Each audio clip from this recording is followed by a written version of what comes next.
It is 0 hour 30, Universal Time. I'm Jim Tedder in Washington. The Army General in Thailand, who ousted Prime Minister Thaksin Shinawatra on Tuesday, has promised to resign within 2 weeks. Army Chief General Suntip Bunyaratklin says new elections will be held by October next year. He says that a search for a new Thai Prime Minister has begun. The Army Chief also says Thai King Bhumibol Adulyadej supports the overthrow of government. The Thai military ousted Mr. Thaksin on Tuesday while he was in New York for the yearly meeting of the United Nations General Assembly. The former Prime Minister has flown to London. Britain says Mr. Thaksin is on a private visit. The Vice President of Cuba has criticized the United States during his speech at the United Nations General Assembly in New York. Esteban Lasso Hernandez accused the United States of intensifying what he called hostile restrictions against Cuba. Earlier Wednesday, Venezuelan President Hugo Chavez also criticized the United States. Mr. Chavez urged world leaders at the UN meeting to resist America's power.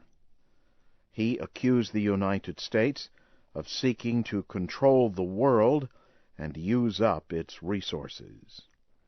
The United States ambassador to the UN, John Bolton, said Mr. Chavez's comments do not help Venezuela. The 5 permanent members of the United Nations Security Council and Germany plan to give Iran a new time limit by which it must end its nuclear program. Officials from those nations met late Tuesday at the UN to discuss the issue. A top European official reportedly says the new deadline is in early October. Iran missed an August 31st deadline to end its uranium enrichment activities. The time limit was set by the UN Security Council. Earlier Wednesday, Iran's top religious leader, Ayatollah Ali Khamenei, told the Iranian armed forces that the country must be ready to fight all foreign aggressors. The chief of Israel's army says a complete Israeli troop withdrawal from Lebanon is unlikely to happen this week. Lieutenant General Dan Halutz spoke on Israeli radio Wednesday. He said, first, some issues need to be settled in talks between Israel, the United Nations, and the Lebanese army. On Wednesday, the UN peacekeeping force in Lebanon reached 5,000 in number. Troops from several European countries arrived in southern Lebanon during the past few weeks. Some Israeli troops have been leaving Lebanon since the month-long war with Hezbollah ended in August. The United States, the European Union, the United Nations, and Russia say they support efforts by Palestinian President Mahmoud Abbas to form a unity government. The group, known as the Mideast Quartet, released a statement on Wednesday. The group said it hoped the unity government would support the quartet's policies. These include recognizing Israel's right to exist, ending violence, and honoring past agreements. So far, Hamas has not recognized Israel, nor stopped using violence.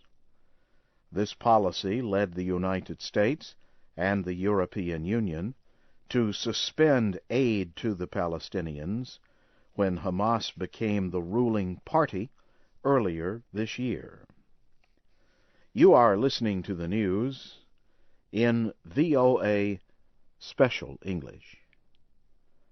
A United Nations report says hundreds more Iraqis died in violence in July and August than in the previous 2 months. The report said many of the victims showed signs of torture and execution-style killings. The UN released the report on Wednesday. It says almost 6,600 Iraqis were killed in July and August. Most of the deaths were in Baghdad.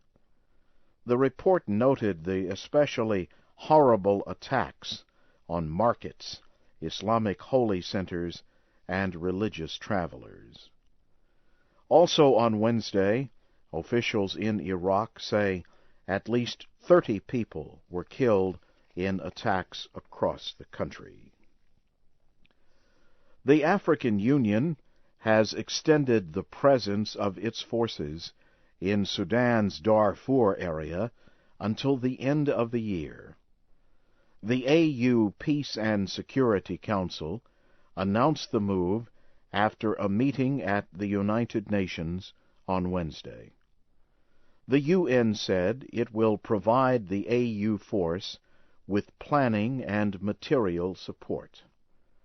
The Arab League offered financial aid. 7,000 African Union troops are currently in Darfur, but they have not been able to stop the fighting. Ethnic minority rebels and militants linked to the Arab-led Sudanese government have been fighting for 3 years. About 200,000 people have been killed in the conflict. About 2 million others have fled their homes.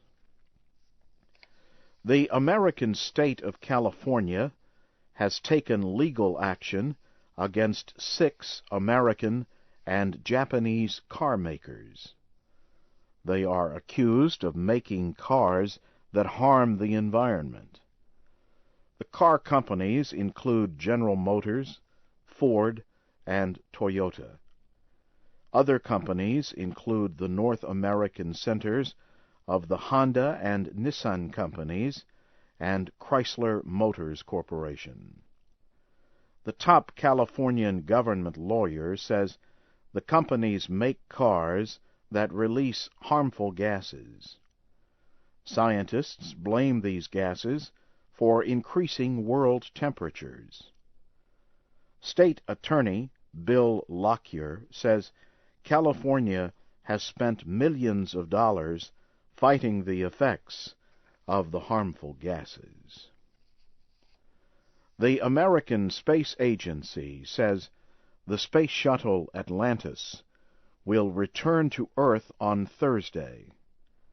NASA officials say objects seen floating near the space shuttle have not damaged heat shields protecting Atlantis. The space agency delayed the shuttle's return for 1 day to make sure the objects did not break off Atlantis.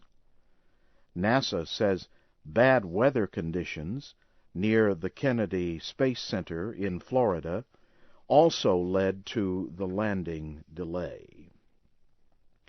And now, briefly, here again is the major news of the hour. The Army General in Thailand, who took control of the government on Tuesday, has promised to resign within 2 weeks. The permanent members of the UN Security Council and Germany plan to give Iran a new time limit by which it must end its nuclear program.